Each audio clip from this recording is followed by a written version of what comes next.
पांडवों को वारणावत जाने की आज्ञा। वैशंपायन जी कहती हैं, जन्मेजय, दुर्योधन ने देखा कि भीमसेन की शक्ति असीम है और अर्जुन का अस्त्र ज्ञान तथा अभ्यास विलक्षण है। उसका कलेजा जलने लगा। उसने कर्ण और शकुनी से मिलकर पांडवों को मारने के बहुत उपाय किए, परंतु पांडव सबसे बचते गए। विदुर की सलाह से उन्होंने ये बात किसी पर प्रकट भी नहीं की। नागरिक और पूर्ववासी पांडवों के गुण देखकर भरी सभा में उनके गुणों का बखान करने लगे।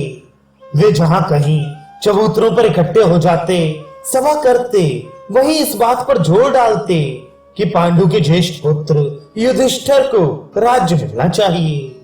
धृतराष्ट्र को तो पहले ही अंधे होने के कारण राज्य नहीं मिला, अब वे राजा कैसे हो सकते हैं। शांतनु नंदन भीष्म भी बड़े सत्यसंध और प्रतिज्ञा परायण हैं। वे पहले भी राज्य अस्वीकार कर चुके हैं, तो अब कैसे ग्रहण करेंगे। इसलिए हमें उचित है कि सत्य और करुणा के पक्षपाती पांडु के ज्येष्ठ पुत्र युधिष्ठिर को ही राजा बनाएं।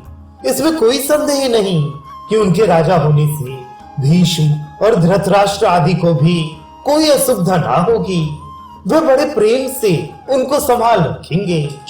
प्रजा की ये बात सुनकर दुर्योधन जलने लगा। वह जलभुन और कुड़कर धृतराष्ट्र के पास गया और उनसे कहने लगा, पिताजी, लोगों के मुंह से बड़ी बुरी बकझक सुनने को मिल रही है। वे भीष्म को और आपको हटाकर पांडवों को राजा बनाना चाहते हैं। भीष्म को तो इसमें कोई आपत्ति है नहीं, परंतु हम लोगों के लिए ये बहुत बड़ा खतरा है। पहले ही भूल हो गई। पांडु ने राज्य स्वीकार कर लिया और आपने अपनी अंधता के कारण मिलता हुआ राज्य भी अस्वीकार कर दिया। यदि युधिष्ठिर को राज्य मिल गया तो फिर यह उन्हीं की वंश परंपरा में चलेगा और हमें कोई नहीं पूछेगा। हमें और हमारी संतान को दूसरों के आश्रित रहकर नरक के समान कष्ट ना भोगना पड़े। इसके लिए आप कोई ना कोई युक्ति सोचिए। यदि पहले ही आपने राज्य ले लिया होता तो कहने की कोई बात ही नहीं होती। अब क्या किया जाए। धृतराष्ट्र अपने पुत्र दुर्योधन की बात और कणिक की नीति सुनकर दुविधा में पड़ गए। दुर्योधन ने कर्ण, शकुनी और दुशासन के साथ विचार करके धृतराष्ट्र से कहा, पिताजी, आप कोई सुंदर सी युक्ति सोचकर पांडवों को यहाँ से वारणावत भेज दीजिए। धृतराष्ट्र सोच विचार में पड़ गए। धृतराष्ट्र ने कहा, बेटा, मेरे भाई पांडु बड़े धर्मात्मा थे। सबके साथ और विशेष रूप से मेरे साथ वे बड़ा उत्तम व्यवहार करते थे।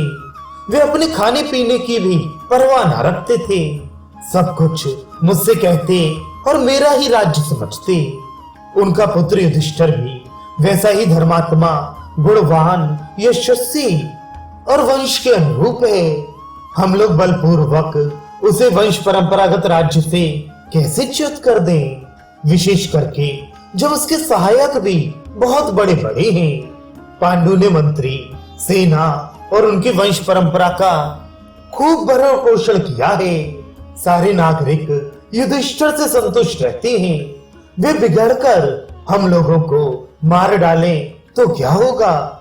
दुर्योधन ने कहा, पिताजी, इस भावी आपत्ति के विषय में मैंने पहले ही सोचकर अर्थ और सम्मान के द्वारा प्रजा को प्रसन्न कर लिया है। वह प्रधानतया हमारी सहायता करेगी। खजाना और मंत्री मेरे अधीन है ही। इस समय यदि आप नम्रता के साथ पांडवों को वारणावत भेजते हैं तो राज्य पर मैं पूरी तरह कब्जा कर लूंगा। उसके बाद वे आ जाएं तो कोई हानि नहीं। धृतराष्ट्र ने कहा, बेटा, मैं भी तो यही चाहता हूँ, परंतु ये पापपूर्ण बात उनसे कैसे कहूँ। भीष्म, द्रोण, कृपाचार्य और विदुर की इसमें सम्मति नहीं है। उनका कौरव और पांडवों पर समान प्रेम है। ये विषमता उन्हें अच्छी नहीं मालूम होगी। यदि हम ऐसा करेंगे तो हम पर उन कौरव महान भाव और जनता का कोप क्यों ना होगा। दुर्योधन ने कहा, पिताजी, भीष्म तो मध्यस्थ हैं, अश्वत्थामा मेरे पक्ष में है, इसलिए द्रोण उसके विरुद्ध नहीं जा सकते। कृपाचार्य अपनी बहन, बहनोई और भांजे को कैसे छोड़ेंगे? रह गई बात विदुर की, वे छिपे छिपे पांडवों से मिले हुए हैं, पर वे अकेले करेंगे क्या? इसलिए आप बिना शंका संदेह के कुंती और पांडवों को वरणावत भेज दीजिए, तभी मेरी जलन मिटेगी।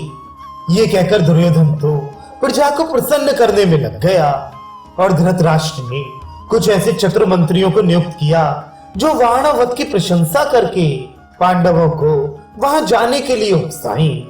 कोई उस सुंदर और संपन्न देश की प्रशंसा करता तो कोई नगर की, कोई वहां के मेले का बखान करते नहीं अगाता।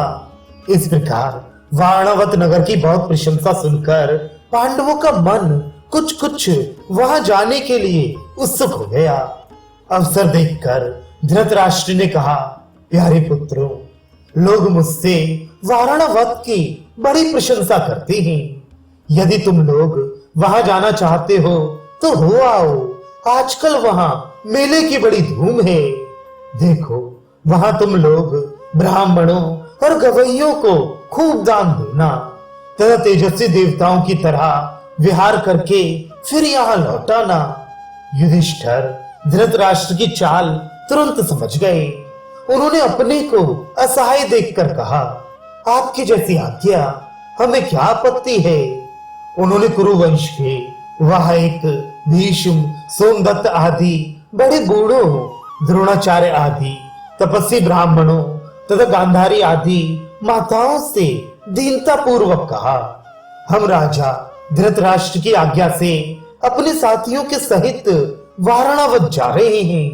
आप लोग प्रसन्न मन से हमें आशीर्वाद दें कि पाप हमारा वहां स्पर्श ना कर सके।